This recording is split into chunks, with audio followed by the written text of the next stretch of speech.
الحمد لله الذي أحسن ما خلق وأبدع ما صنع ورفع من شاء ووضع، كل شيء لجبروته ذل ولعظمته خضع.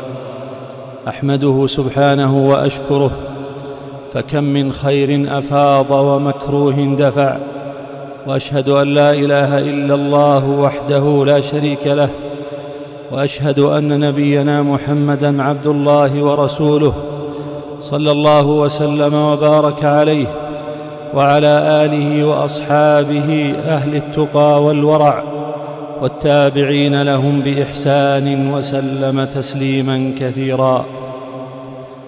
أما بعد، فاتقوا الله عباد الله وأطيعوا أمره، واتقوا يومًا ترجعون فيه إلى الله، فتوفى كل نفس ما كسبت وتجازى بما صنعت. عباد الله، أحسن القول والعمل الدعوة إلى الله وتوحيده، واتباع سنة نبيه صلى الله عليه وسلم، والتحذير من البدع، كما قال الله تعالى: ومن أحسن قولا ممن دعا إلى الله وعمل صالحا وقال إنني من المسلمين. وأسوأ القول والعمل الدعوة إلى التحزب والبدعة، فمن سن في الإسلام سنة سيئة كان عليه وزرها ووزر من عمل بها إلى يوم القيامة.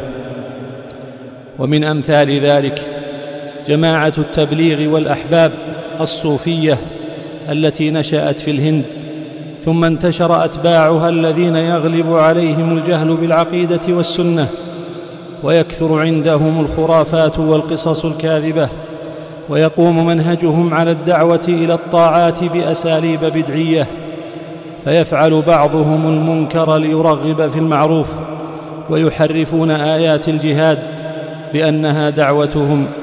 وقد تتابع مفتو هذه البلاد رحمهم الله على التحذير منهم، فبينوا بدعتهم وضلالهم وما في كتبهم من الدعوة إلى عبادة القبور والشركيات، فلا يجوز الخروج معهم، ويحظر الانتساب إليهم في هذه البلاد المباركة المؤسسة على الكتاب والسنة.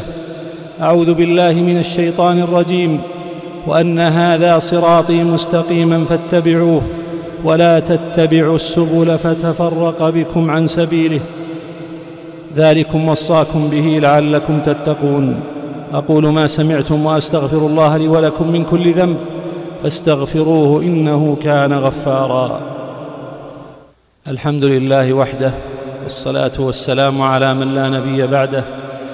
وبعد، عباد الله، فإن من مخالفات هذه الجماعة تركها عقيدة التوحيد، ومخالفتها للكتاب والسنة، ووقوعها في كثير من البدع، لأن أغلب المنتسبين إليها جهلة بالشرع، يتركون مجالس العلماء ويسيئون الظن بهم، ويتجرؤون في القول على الله بغير علم، وينشرون الأحاديث الضعيفة والموضوعة بينهم.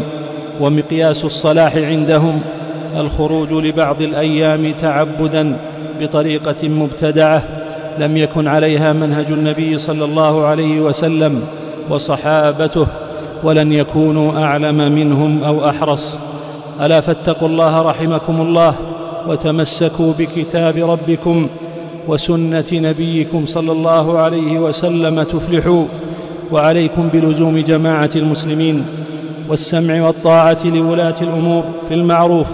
ثم صلوا وسلموا رحمكم الله على الهادي البشير والسراج المنير، نبينا محمد بن عبد الله، صلى الله وسلم وبارك عليه وعلى آله وأصحابه أجمعين، والتابعين ومن تبعهم بإحسان إلى يوم الدين، وعنا معهم بعفوك وكرمك يا أكرم الأكرمين.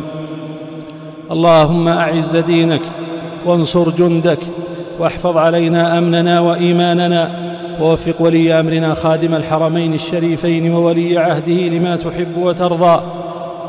ربنا آتنا في الدنيا حسنة وفي الآخرة حسنة وقنا عذاب النار. اللهم أنت الغني ونحن الفقراء، أنزل علينا الغيث ولا تجعلنا من القانطين. اللهم أغثنا، اللهم أغثنا غيثا مغيثا هنيئا مريئا سحا غدقا طبقا تغيث به البلاد والعباد، يا من إليه المرجع والمعاد. سبحان ربك رب العزة عما يصفون، وسلام على المرسلين، والحمد لله رب العالمين.